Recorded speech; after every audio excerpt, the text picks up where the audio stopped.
Sakke moro! Tänään tehdään kuohuviini tee sangria. Murskaa, inkivääri ja kurkku.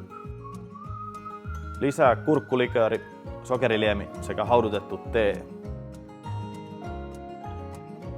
Ravista jäiden kanssa. Siivilöi tarjoiluastiaan. Lisää joukkoon inkivääriolutta sekä kuohuviiniä. Sekoitetaan hyvin pohjasta nostelemalla, jotta kaikki aineet saadaan hyvin sekas. Näin saatiin raikas ja tyylikäs teepohjainen kuohuviini sangria.